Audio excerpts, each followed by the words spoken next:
Yeah, 6 really good races for a variety of reasons. At Ascot, they're going good to firm, firm in places. The Longines Sagaro Stakes, a Group 3 race over 2 miles, was up next. Nearly Caught and Palisade, 72 joint favourites.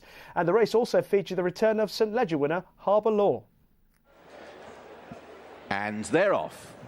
Field breakaway for the Longines Sagaro Stakes, and Nearly Caught is the first one to show, alongside stable companion Sweet Selection as they make their way up the home straight for the first time. Prince of Arran is taken back to the running rail as Nearly Caught, staying up the centre early on, leads Sweet Selection.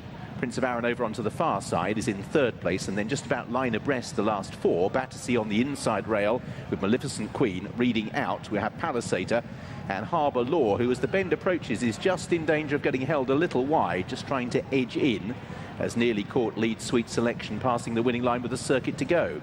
Prince of Arran in 3rd place. Harbour Law is posted 3 wide into the turn with Maleficent Queen, Palisader in the claret jacket, and last of all is Battersea. So they make their turn and enter now the final mile and 5.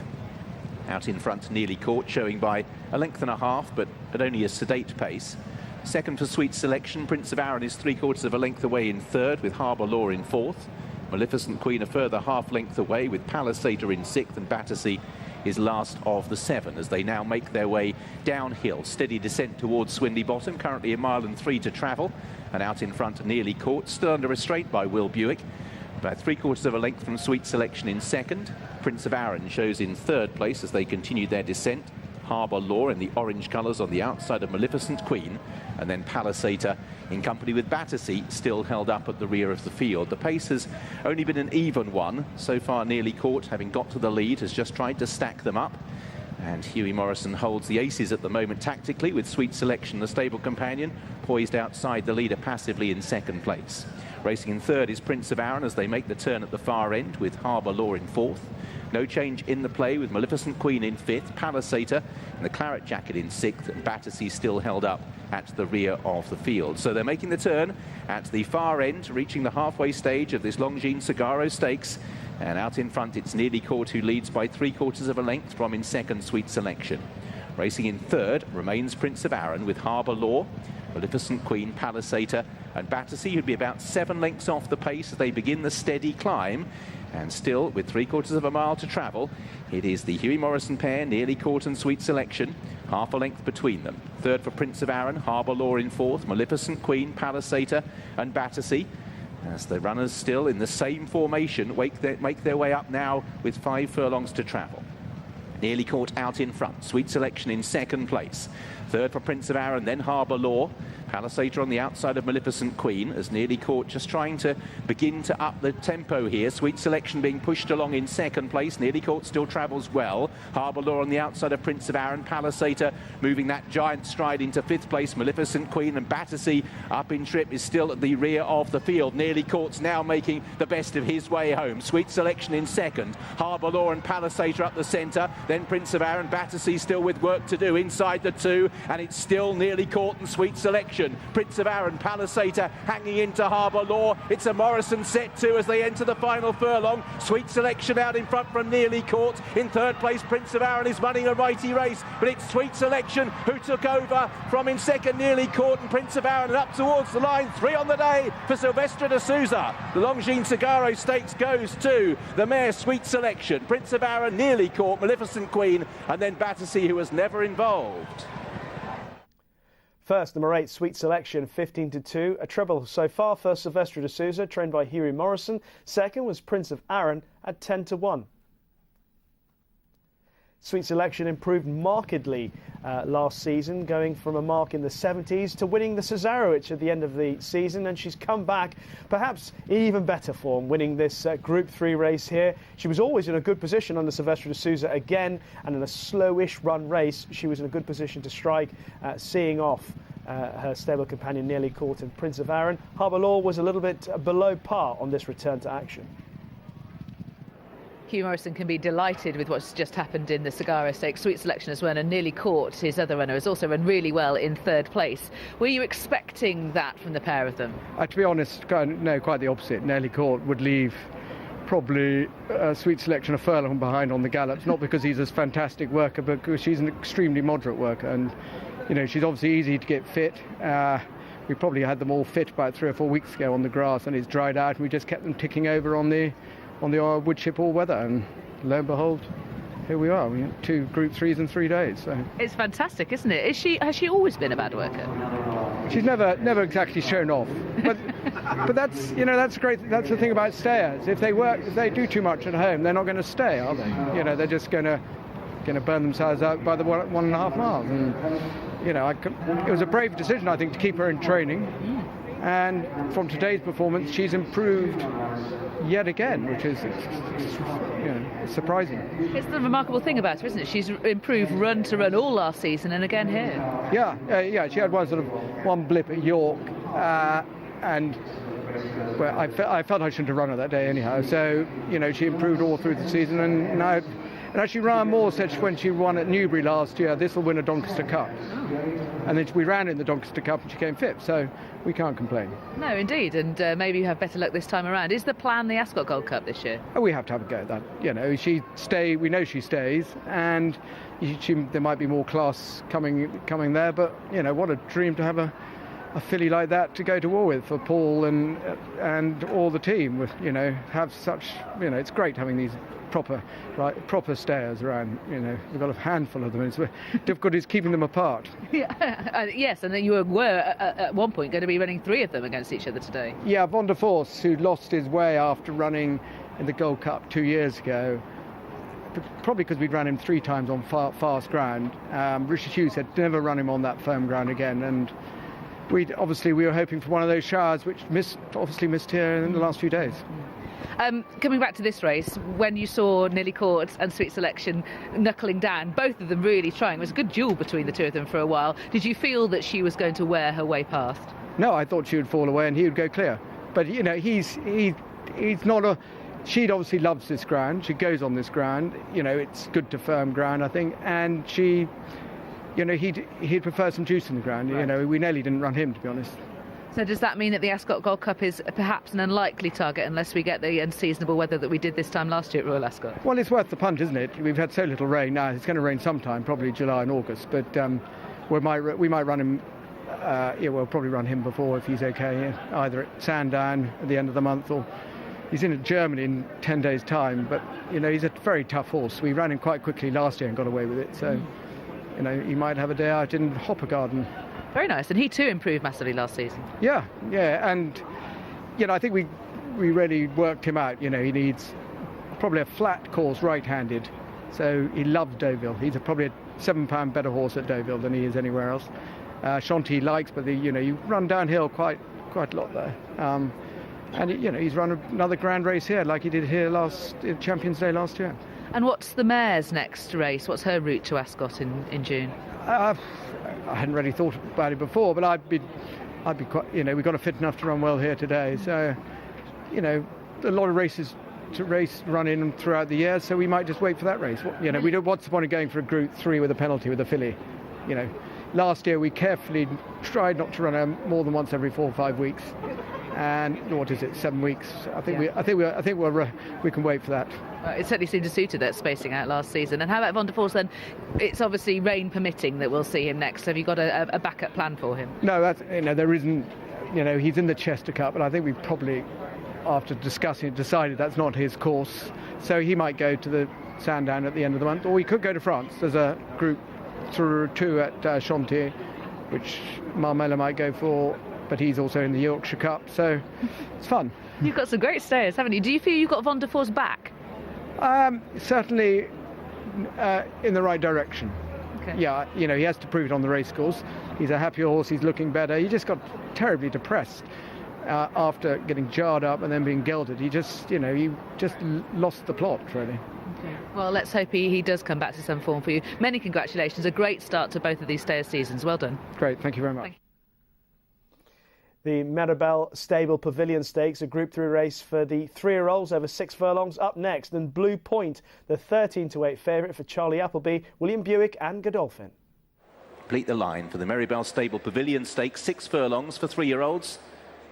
and they're off and racing. Harry Angel jumped on terms. Yalta was fast out, and up the centre of the racecourse, leads early on. They're splitting into two groups, Seven Heavens with Rosie Breyer heading over towards the near side running rail. Harry Angel's going to join them. Legendary Lunch makes up that quartet. Down the centre, Yalta leads Tis Marvellous, the all-blue colours of Blue Point. Then Macaris on the outside of Mubtasim, and at the rear of that group is Sir Lancelot. So Yalta up the centre with Tis Marvellous as they make their way inside the final half mile. Yalta with the overall lead.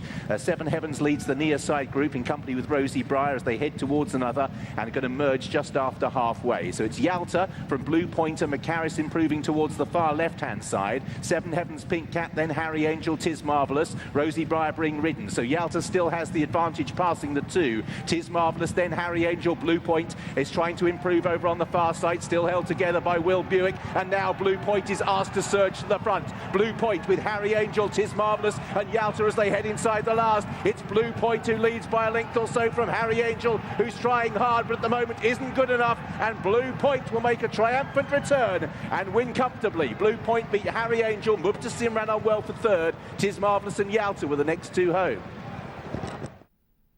First, Blue Point, 13-8 favourite. Second, Harry Angel, 7-2. Mubtasim was back in third at 10-1. The front two are obviously very talented horses, but whereas Blue Point settled lovely for William Buick, Harry Angel was a little bit too keen in the early part of the race for Adam Kirby. Also hung a little bit to his left in the closing stages, but they're both really talented. Blue Point looks a little bit more straightforward at this stage, and he will head seemingly to the Commonwealth Cup with a really good chance. And also bear in mind, Harry Angel was giving Blue Point £4. Both horses very, very good. Well, Blue Point has just put up a tremendous performance in a very fast time, which Charlie Appleby has just told me is a track record, which I didn't realise. You must be so pleased with that performance that you've just seen. I was delighted. He's done nothing but please us from 2 to 3. I mean, we held him in high regard, as you know, as a 2-year-old there. We took him to Dubai, he wintered well. Give a lot of credit to Willie Ryan. He rides him. He's taught the horse to settle, and that's what William said was one of it. The key attributes today was he went through the gears. A lot of them out there, I don't really notice it. Like I say, the track record, they were still keen enough, and he conserved his energy and used it at the right end. So full credit to the team, they've done a great job.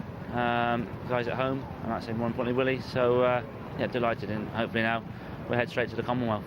What's the policy about taking horses to winter in Dubai at the moment? Do you choose the ones that you think it will most benefit, or what happens? That's what we do. We just individually pick a small number. We take a small team out there to race during the carnival, and I've always just taken half a dozen out there just to what I feel it will benefit from wintering out there. And we're very privileged in the facilities we have there, and with him being, he was never a keen horse, but we just felt just taking him out of a big string and training him in a more relaxed surroundings in where we're fortunate to be based. It's helped, and therefore he's done very well. And physically, I thought he looked great in the paddock.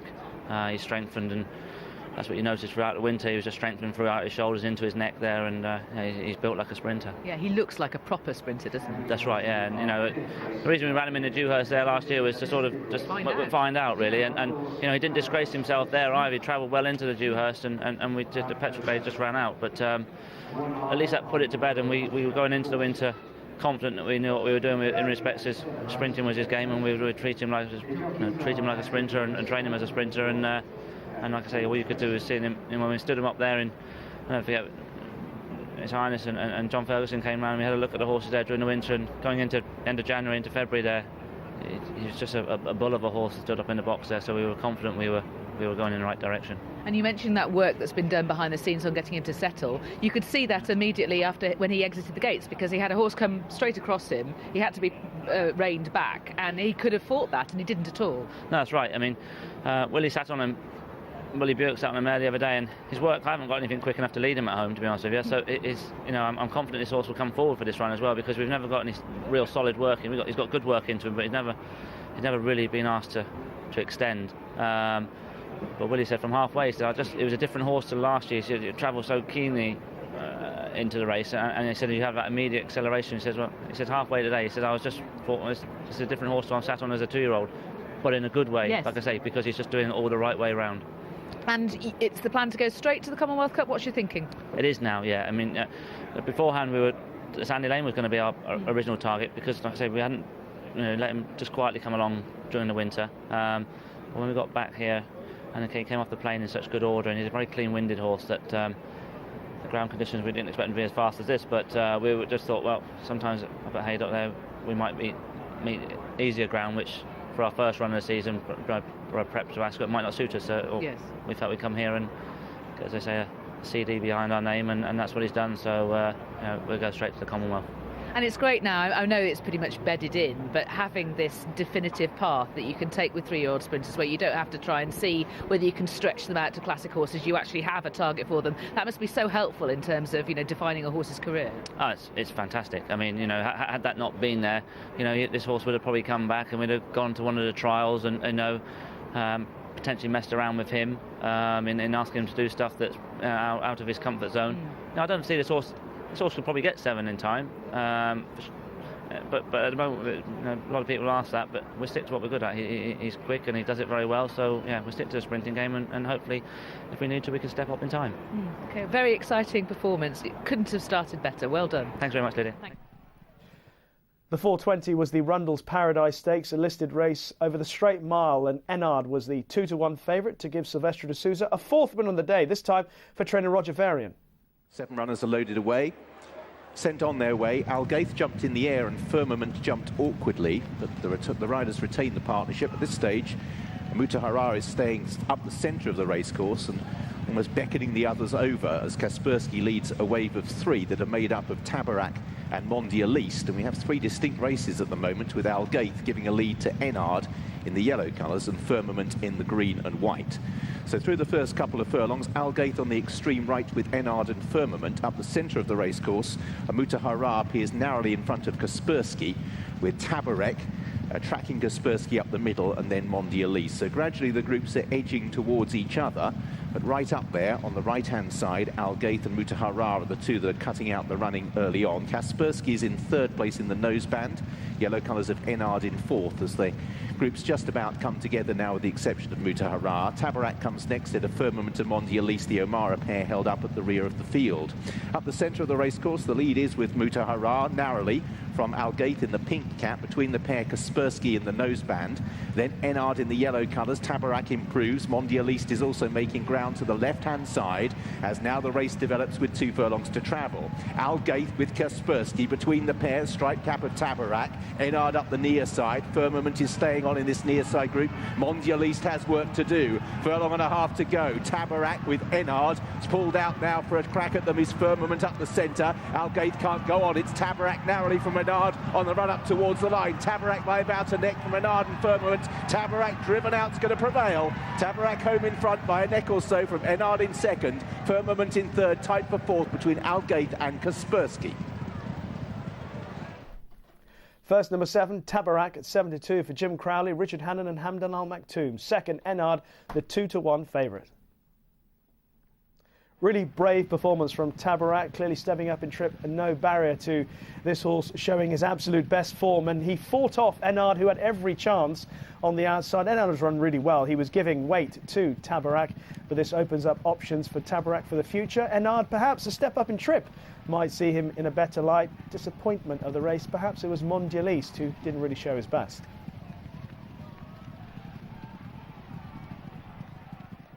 Richard Hannon's lucky suit has struck again because Tabarak has just won at listed standard. Well done. Were you clearly confident about him getting the mile today? Yeah, I think we rode him differently. When he's in front, Lydia, he sort of thinks it's time to go all the time, so he wears his heart on his sleeve, and he's been caught out 50 yards from the line a couple of times, once by one of Sheikh Hamdan's other horses. So we wanted to just cover him up today and ride him to get the trip. I don't think they went overly quick, which might have helped, but he quickened up, travelled lovely. He's lovely to have around. He's a gentleman and tries very hard. I suspect he had to see it out well with Enard, because he really was bearing down on him, and he saw it out nicely. Yeah, I think Roger's horse obviously had a £3 penalty, so might have caught him out late on, but this horse, he's had a run, so he's fit, and he's not overly raced, but he's on our side, which means you're halfway there. And he's been unlucky a couple of times not to win more races, but it's lovely to see him win at listed level. Dennis from Shadwell, obviously, you've got a big thanks to him. He's pretty flat-footed, the horse, so he spent a lot of time with him when he was back at Shadwell, getting him back to the level he's at today. So he's done pretty good job. And has the gelding operation helped him? I think so. You know, he's lightened him up. Not that he was ever a problem, but it was just probably the thing to do at the time. Yeah. What's the plan now? Well, I was just talking to Angus there. I haven't really thought too much about it, but go home and make a plan. I do think there's a very nice race in him, and if you get a bit of give in the ground, he could run very well in a big one. I didn't put him in the Longines. I'm not sure he's that level, but he certainly tries harder than most horses. So, you know, he'd win a nice group race, hopefully. You could win a nice group race at the end of the week, hopefully, in the 2,000 guineas. You've got 2 live chances. Barney Roy, first of all, who was very impressive in the Greenham. Yeah, we've been very happy with his work at home. He worked yesterday. Sean Levy rode him, travelled great, did everything we wanted to do. He looks great. He's tightened up a bit, and hopefully he'll run well. I'm looking forward to the race immensely. There's sort of 4 unbeaten colts at the head of the market, and that's what the Guineas should be about. I think the nice thing this year is hopefully they won't split into 2 groups and it becomes like a handicap. Sometimes I don't always feel that the best horse wins when they do that. He's got an excellent chance. It's a very good race. Churchill, Albuquerque and Eminent, and Larchmont Lally is not there to make other numbers, as I said before. He was in a difficult place in the Craven. He was just in the wrong bit of the track, wasn't he? And he will improve more than most for that run. What was that? And funny enough, the horses that on that side finished 3rd last, 2nd last and last. So, you know, obviously a bit of a disadvantage. I think they went very hard, quite a long way out. He will improve more than most horses for the run because he carries quite a lot of weight and he had a long time off. But we'll ride him a bit differently Saturday and hopefully he'll run well. Okay. Do you think the market underestimates, I mean, I don't know whether you looked at the prices, just how good the contenders against Churchill are? I think probably a fair point, bearing in mind that they've been out and shown their credentials in the last month or so. Churchill was obviously an extremely good 2-year-old and deserves a lot of respect, and there wasn't really anything really gave him a race. I took Maymas to the Curragh and we took him on quite a long way out and he outstayed us and was a much better horse on the day, but I'd like to think that was the case. You know, every year we come out and we see these horses of age and go around the paddock and you think, oh, we've got a chance of beating that, and they go and, you know, they're back getting hosed down when we're still taking the saddle off. But hopefully, you know, it might be our turn, you never know. Absolutely. Let's hope for a good, clean race, as you say, and best of luck for the weekend. Yes, thank you.